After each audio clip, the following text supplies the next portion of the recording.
Sanibonani, Dumelang, good evening and welcome to episode 241 of the Private Property Podcast. I'm your host, Nondumiso. It's a Friday edition of the Private Property Podcast. We've made it to the end of the week. But before we get that week started, we of course always have an appointment at 7 p.m. to navigate our property matters. For all of our new viewers at home, welcome to the show. Well, you've missed out on quite a lot of great episodes, so do make sure that you go to our Facebook or our YouTube page to catch up on all the great episodes that we have already had. And to our regular viewers, you know how we do it. Every single weekday, we have an appointment at 7 p.m. with myself, Zamanto and the great guests that we always have on the show. Now, of course, we always also have other shows that you can tune into across our social media platforms. I am talking about the 8 p.m. shows that you can tune into throughout the whole week. Every Monday and Friday chat brings you the Home Shoppers Show, and you can certainly look forward to that later on this evening at 8 p.m. Every Tuesday and Thursday, award-winning farmer Umbali Noko brings you the Farming Podcast. For all of your agricultural needs, perhaps you've got green fingers like so many of us and want to explore how you can get into the agribusiness. Well, that is the show that you want to make sure you are tuned into. Every single Wednesday at 8 p.m., Esther Claassen brings you the First Time Home Buyers Show. She's always in conversation with somebody who has gone and bought that first property, but of course gone even beyond that and grown their property portfolio to certainly different heights. So if you want to find out how they went about doing so, then do make sure that you tune into that show. And should you have a great story around your first time buying a property and how you've grown your property portfolio, then do reach out to us, and Esty and the team will see if we can profile you on the show. Remember to follow us across our social media platform on Twitter and Instagram, on YouTube, as well as on Facebook. You can follow myself at Zamanto_K on Twitter as well as on Instagram. Well, this evening we're talking about something that I think it's one of those very difficult but much needed conversations. And more than anything, it's one of those recurring conversations that we almost need to have at different points, because there are various ways to, add on to the discussion, but also look at the progress that's being made and progress that's also not being made. And this evening we're looking at, we need to get serious about transformation, profiling women in the real estate industry. Want to explore some of the challenges that women in particular face in the real estate industry. And you'll see both my guests happen to also be Black women. So of course the issue is also going to be looking at, Black women in particular, and also some of the strides that have been made in as far as transformation and not just racial transformation, but also from a gender perspective is concerned, and what exactly it looks like for us, and I say us as in my guests and within their profession, when we say we're now in a transformed real estate industry. And to help us better unpack this and get a really great perspective on how far we've come, but also how far we still need to go. I'm joined this evening by Nondumiso Mthwa, who's the CEO at Idwala Property Group, as well as Vuyiswa Ramokgopa, who is the CEO at the South African Institute of Black Property Practitioners. Ladies, good evening, and thank you so much for joining us. Good evening, Zama. Vuyiswa, I'm actually going to start with you, particularly because, you not only am I picking on you, but I want to start with you because you, of course, head up SAIBPP, and there's quite a lot of work that, SAIBPP does, not just in terms of, pushing gender transformation, but also racial transformation. Right. Before we even, go anywhere, I think first let's look at what exactly, transformation, I would say, would mean to you within the real estate industry. And I know I'm not even just asking it just in your personal capacity, but to wear your SAIBPP hat as well. And what are some of the changes that we still need to sort of fundamentally see in order for us to see that there's been a change in as far as racial and gender transformation is concerned? Sure. Thanks, Zama. Yes, as you mentioned, I do head up the South African Institute of Black Property Practitioners, which is a national organization that represents practitioners, professionals, and business people across the entire value chain of the property sector, from the commercial sector, residential, and even the financial services sector, because that's got a very direct link to the property sector. So, and fortunately, you know, that does give me the opportunity to see the industry from I suppose, a different perspective, from a holistic, overview perspective, and see how all of the pieces fit together. So, I mean, certainly the question of gender transformation is still one that is very high on the agenda. And I think there are those shoots, those small shoots of success, because again, the industry is not uniform. You know, when we talk about the property sector, I think a lot of people have a singular view of what the property sector is, and maybe they think it's about just perhaps real estate agents, or they think it's just about owning, some flats or some units somewhere. But what a lot of people miss is that the sector itself is a huge contributor. I think almost 8% contributor to our GDP, and the asset value of the sector sitting at around 6 trillion rand. So it's a significant contributor that touches on so many different fields and disciplines in the value chain, and there's opportunity in all of those different points of the value chain for women to play a role. And so really that's what we are quite, obsessed with. And when you ask me, what does transformation mean to me, or what does it look like to me?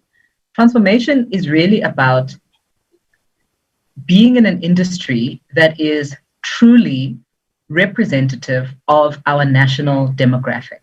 So, and I always make this example. I say, if you go to Singapore, or you go to Bangladesh or India, or wherever you go to, your immediate expectation when you engage with whatever, be it a real estate agent or whatever, is that you're going to engage with somebody who is, representative of the demographic. You're not going to find 90% of the industry controlled by Russians in Bangladesh. That would be very weird. And South Africa, I mean, we understand the history that we come from, and we understand how we got here. But I think what we should all be aspiring to is to try and get back to that point where our industries, and not just at a kind of BEE codes level, but at a very kind of ground level, are more representative, and therefore are better able to serve the actual demographic and the actual public. I mean, we are a country that is 80% Black, and 51% female, so therein already presents an opportunity for us to serve this demographic that I speak of more effectively, by making sure that the industry itself is more representative. So for me, transformation is not a surface level thing. It's about structural change. It's about understanding how the different pieces of the industry fit together, and fixing it from the inside out, not just painting the senior level with a brown brush. It's about really understanding the mechanisms and the forces at play that get us to where we are. And I mean, for me, that starts with ownership, and it starts with understanding who owns what in this country, and how we can really start to change those ownership patterns. Because when you own something, you decide who sells it, who cleans it, who manages it, who advertises it. You decide. And until we get to a point where we're seeing more Black people playing in that ownership space, we're unlikely to actually see the downstream transformation that we hope to see. And Vuyiswa, I think one of the big things that you've outlined is, around how we need to see structural change. Because I think oftentimes when we talk about transformation, regardless of which industry we're talking about, whether we're looking at racial transformation or even gender transformation, more often than not, as you so rightfully, pointed out, people want to look at, I'll say, the surface level, changes, or perhaps making a few appointments at senior level, but not looking at some of the systematic and structural, let's call them disadvantages or hurdles that certain demographic would be facing along the way. And this is why I want to bring you in, Nondumiso. I mean, you're a woman, you're in real estate, you head up Idwala Property Group. Perhaps before we even look at some of the challenges that women, face, because I know that there are quite many, some are structural, some perhaps not. So what have been some of the, let me call them low-hanging fruits in terms of addressing transformational challenges? So what are some of the things that we can begin to do? I know that, for example, there's different kinds of change that can happen from policy level and all kinds of things. But I think for you, being in the industry and also seeing the various kinds of challenges, from a particularly different lens, then for you, what would be some of the, let's call them low-hanging fruit or easier things to do in order to address transformational challenges? Okay, thank you so much, Zama. Good evening, Vuyiswa. And good evening to all our viewers, and thank you for having us tonight. Zama, before I even get to the woman side of it, I'd actually like to look at it holistically, like how Vuyiswa is putting that the actual industry as a whole, it's got so much red tape when it comes to access, whether you're a woman, whether even generally as a human being in South Africa, it's not actually easy at this point to get to the top of the game in this real estate industry. Now we're going to the fact that we've got about 43,000 registered estate agents with the EAAB. Now that 43,000, only 3,000, roughly 3,000 are actually Black. And Black principals, you're looking at about 400 of them. So now you're talking about an industry, we've got 43,000 registered property practitioners. We've got around 3,000 Black, and then you're looking at about 500, Black principals, I should put it that way. So I think the biggest challenge we have is access to entry. It's the barriers, it's the red tape. We cannot ignore the fact that the big companies that are in the space, I would say, I don't know what to call them white, but the big companies that were already in the space, there wasn't this kind of red tape before Black people started entering the industry. So now we are in the industry and we do appreciate the qualifications, everything that is necessary. We appreciate, the audits, we appreciate the logbooks, the NQF4s, the NQF5s, the PDEs. But the truth is, before Black people actually accessed the industry, these barriers were not there. They were not there. Someone could have sold maybe Tupperware and, or been a housewife and had passion for the industry, and they could come in and there was no blockage. There was nothing. They would come in, establish, register with the board and get going. And some of those people, actually, their companies became the biggest companies in South Africa. They became big franchises. They became, everything. They were equipped, recognized. They are big role players. So I think the challenge that we actually have is this very, very tough access to the industry. It's costly, firstly, and it's time consuming, and it also demands a certain level of commitment, and it is good because people are able to actually dedicate themselves, say, if you've made a decision to be in this industry, this you have to do. And by going through all these things and doing them, you are showing that you are serious. So for me, the main thing is the red tape. So if there could be a way to deal with this, get people access, another way maybe to sieve through people and not make it too difficult. And then obviously as women, I think generally as women, we have challenges right through. It's not only in the property sector. Generally as a woman, we have personal issues of sometimes some women just have personal issues, like the stronger you become, some women are just worried about becoming powerful. They feel, oh gosh, if I become too strong, nobody would want to marry me. If I become too strong, it's a stigma. So that one is a general thing, among all women. And then another thing as well, I think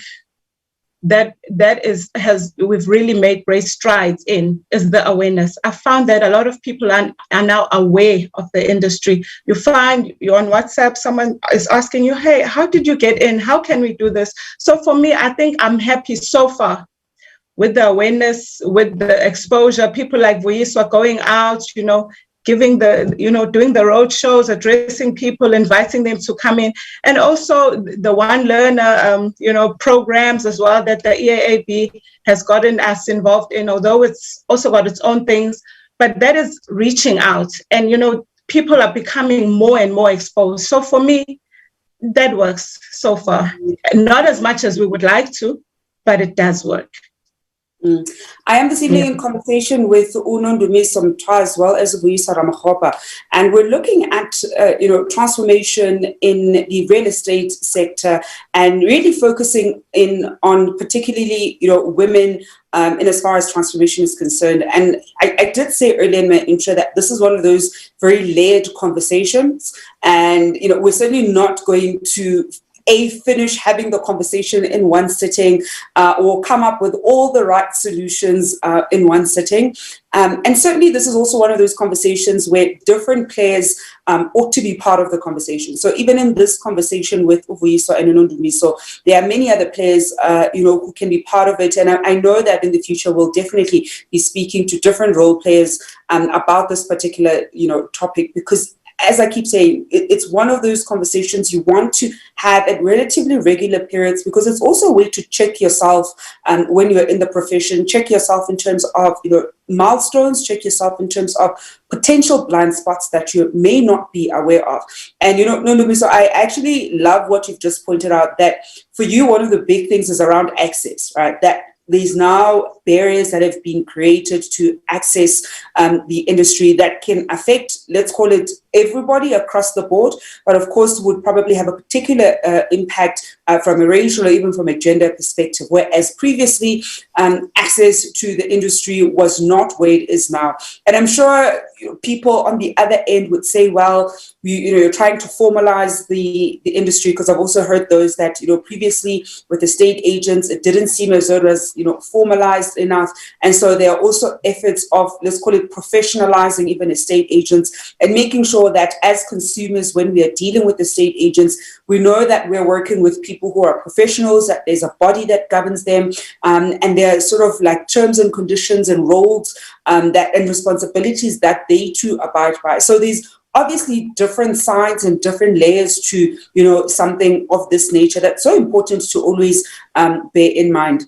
And I think, Nondumiso, I asked this question first to Vuyiswa when we started off. I'm interested to get a sense then from you, what for you transformation would look like, particularly from from a gender perspective. So when we talk about let's call it a fully transformed, especially because the statistics that you gave, as you were saying them out, I was just quite alarmed, right?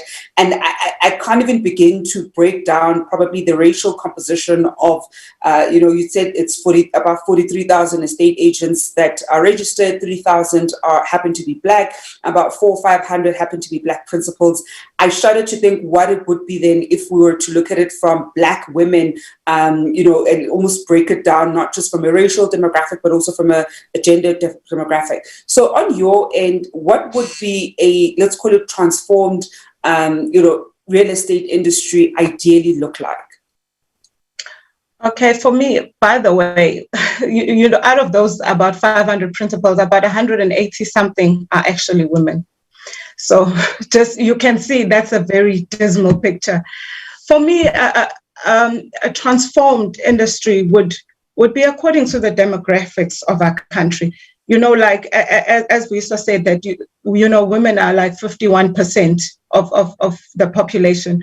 So for me, a transformed industry would be, at least, I'm now putting male and female, if at least we would have 50% or 51%, of registered estate agents being Black, and maybe around at least maybe 10,000 principals.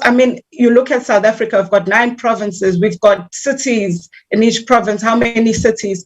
So, and actually, I really like the fact that as ownership actually improves, like for the past 5 years, single women have actually been the biggest property buyers. So that should show you that more women are actually buying properties, and that puts us in a better space as women in the industry, because women servicing, actually women are more comfortable believe it or not, dealing with other women. They feel safer, especially with everything that's been going on in our country. Women do feel safer dealing with other women. And also just from a point of understanding, Ubuntu, someone, a Black person would prefer dealing with a Black person, at times, especially properties where they are, maybe in the townships, our counterparts wouldn't be too keen in going into the townships. So all those things, once, all the ownership changes, more Black women are buying and more generally Black people are owning property. I think that is a good space. That is a good gap for us to enter into. But now you're finding that some areas are very upmarket, and as women, sometimes we feel, oh my, I'm not worthy to go into that space. There's very strong white men there who've been in the industry, big companies. So I really, really believe that, with information, awareness, confidence, training, I know sometimes it does look like a barrier, but it is important. Training, and understanding. We go into those territories, we take over, we take space, and we stand up and we are counted. So, yeah. And I absolutely love that, Nondumiso. Vuyiswa, then for women who, when you look at these statistics, and one of the great things that you pointed out that I absolutely love is that obviously, real estate is very multifaceted. There are different areas, different aspects, not only from an estate agency perspective. And one of the things that we unfortunately do know that is at almost any level in the industry, when you do look at those statistics, they don't paint the best picture in as far as, it being representative of the demographic in the country. What would you then, say to women who want to get into real estate, regardless of whereabout in the value chain they'd want to get into? And I know it's such a loaded question because almost any other kind of industry, you would find that there are those kinds of, demographical challenges where you may not find people who look like you in senior leadership positions. But then when we zone in on real estate in particular, what would you say to young women who are looking at getting into real estate, regardless of where in the value chain? Look, I think, and this is a general business principle. It probably has a lot more weight in real estate because of how things work in this industry. But I think one of the first things I'd say is just to focus on building a strong network and a strong network of allies. And, they always say it's about the people who say your name or speak your name in rooms that you're not in. When you're not there, who's talking about you and what are they saying about you? And I think that we often think that, kind of just having these high profile social media profiles is enough. It's not enough. People do business with people, and they do business with people that they connect with and that they trust and that they like. And, I think a lot of the time, and women, we just do this. We do this. We self-eliminate. Yeah. If that's even a term, Before even starting, we've already discounted ourselves and we've already come up with a list of 10 reasons why we can't, or why, we are being discriminated against or whatever. And I'm saying, indeed, I'm not minimizing the very real challenges and obstacles that are out there, but I'm saying that I think a lot of the time that elimination actually we do it ourselves. We do it ourselves. If you walk into a room at a conference or at a networking function, are you walking up to people? Are you saying hello? Are you greeting? Do you have your business cards? Are you reaching out to people? Are you following up with leads? And are you willing to take rejection and get up and keep going after it happens? And I think, a lot of the kind of high level transformation issues, we can talk about them, but we mustn't forget the micro, the day-to-day, just fundamentals of doing business. And the fundamentals of doing business is that you've got to build networks. You've got to make yourself invaluable. You've got to have something that other people don't have. And you've got to understand what your value proposition is. And I actually think being a woman is a fantastic advantage. Everybody wants to work with women. Men love women. women love women, so I think when you start to recognize that value proposition that you have, that you bring to the table, and you lead with that, and you put your confidence in that, that's where it starts. And I think so I think there's certainly, it's not doom and gloom. Nondumiso was making the example about how now we're starting to see so many more women owners coming into the space. And of course, if somebody who looks like Nondumiso wants to sell me a house or wants to sell my house, I would definitely be inclined to give her the business because I connect with her. Maybe we come from the same hometown, or maybe we like the same music, or whatever it may be. But I think we forget those fundamentals of business, and that's important. The other thing I really want to encourage us to do is, to start where we are. Starting where you are is so critical. I think, again, we look at these so-called high-flying people, and, you think, I want to go and sell houses in Sandhurst, but you come from Tembisa and you don't know anything about Sandhurst, and you don't know anyone in Sandhurst. Mind you, the market in Tembisa is probably cooking and probably has a lot of potential, and it's a growing market, and it's an opportunity for you to dominate that market if you buckle down and get involved in that market. And I think sometimes we have a tendency of just not looking where we are, and undermining or underrating, our own things and the places that we are. Like Nondumiso said, the township market is so exciting to me because you have a whole population of people, many of whom are coming into the property sector for the very first time. And as practitioners and professionals in this space, we have a responsibility, not just an opportunity, but a responsibility to actually work in our communities and educate our people about what property ownership can do for them, about having title deeds, about being landlords, about, why they need to have a lease in place, and formalizing what has often been quite an informal industry in our communities. Even teaching our very own mothers and aunts and uncles and the people in our immediate space, because that's where your clients are going to come from in the long run. So I really, that's something that I always say to people, that indeed, you want to have these big dreams, you want to set your goals high, do that.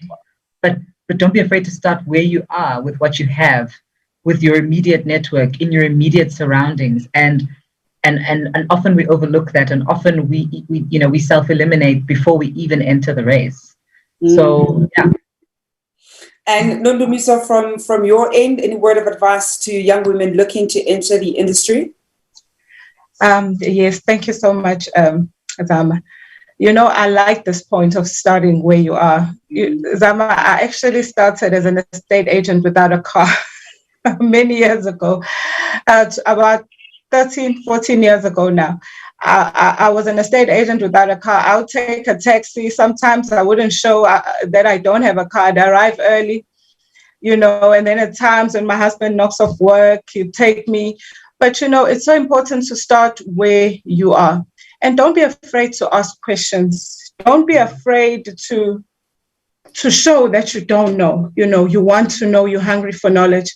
But another thing that, that really eats me up at times is, as a woman, when you're coming into whatever kind of business, in fact, not only real estate, don't come in as a woman, as if it's a disease and you're vulnerable. Don't say, I'm a woman trying to come in as a business person. I have come to do business. I am here. I am determined. I have come to make a mark. I have come to create.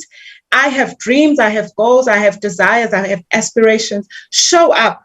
Because once you start thinking, oh, I'm coming as a woman, a Black woman for that matter, somehow then it's suddenly a disease, a vulnerability. So, I like the fact that we are women. It's actually it's great being a woman. I mean, we can multitask, we listen, we can do everything all at once. That's what we are. So don't come in from a point of vulnerability. Come into business as a whole. But in particular, of course, the real estate space. Yes, it is true. It is very much much white male dominated. That we cannot deny. But don't come in and look at it that way. Come here and say, I have arrived. Whatever I need to learn, I will learn. Whatever I need to do, I will do, no matter what it takes. Yes, it is true. You have to serve under someone. Let's say you haven't been in real estate at all. Find a company, serve under that company, do your logbook. After your logbook, do your NQF4. After your NQF4, do your NQF5. You know what I'm saying? Push through. God has given us the brain, has given us soul, has given us heart. All those things, they come together, they collide, and they create a mega force of impact. So you've got this passion, you've got this brain, this mind that God has given you. Use it, push through boundaries. Yes, they are. Like, Vuyiswa did say, property is very broad.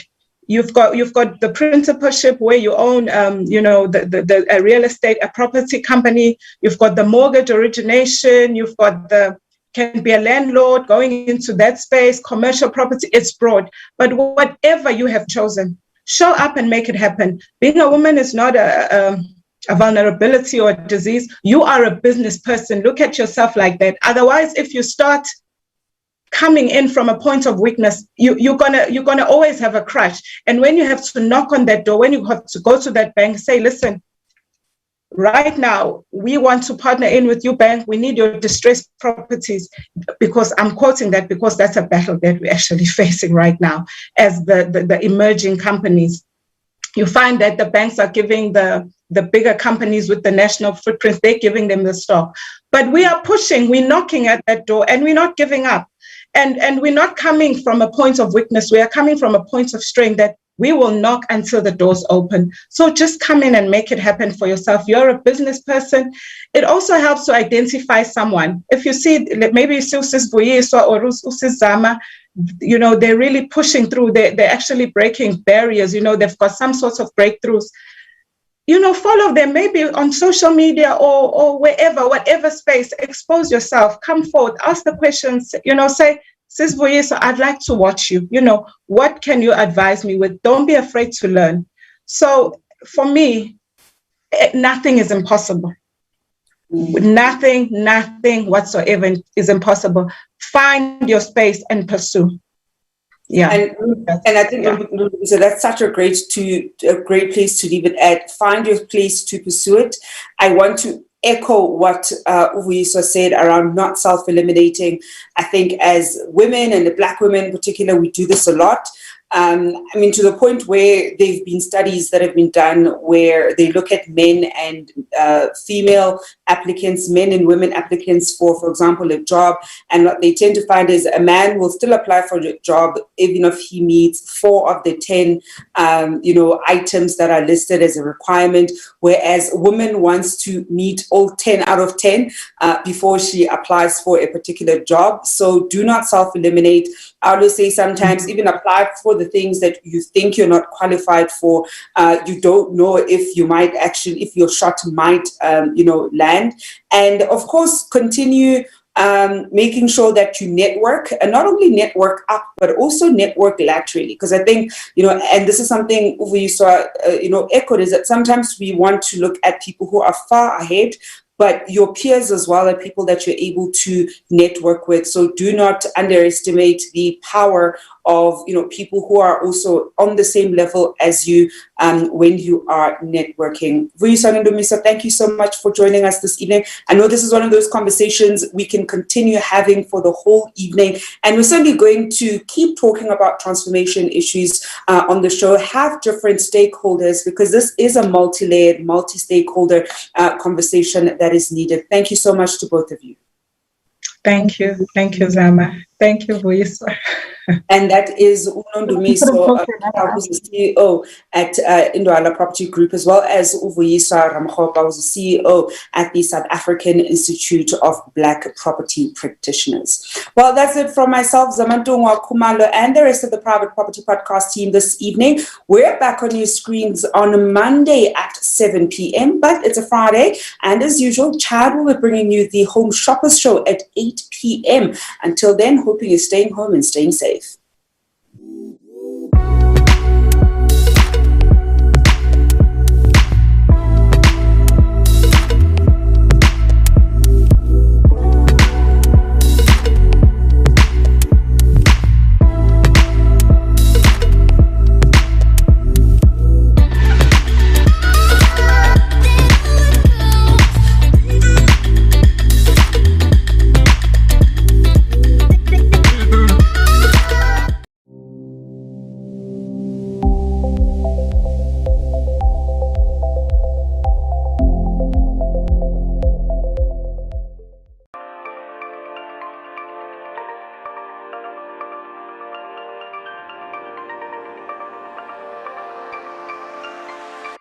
Hi, I'm Clifton Smithers. I live in Belito, where my partners and I run a business called Union 3.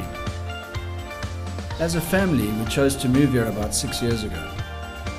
What attracted us to the area was the safe and relaxed lifestyle of the North Coast.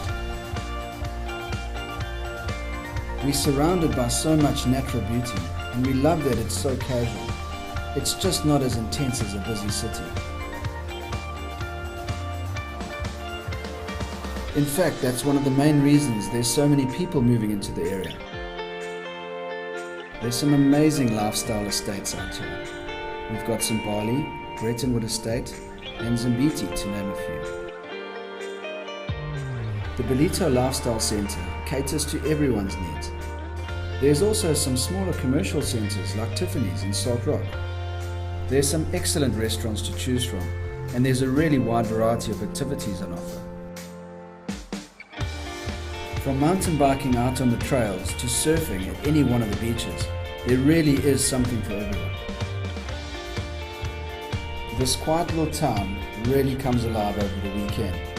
The live concerts in the farmers market at the Lychee Orchard is very popular. With the new international airport just 15 minutes down the road and the unmatched lifestyle that this place offers, it's no wonder that the North Coast is the fastest growing town in South Africa. My family and I absolutely love it here, and this is our neighborhood.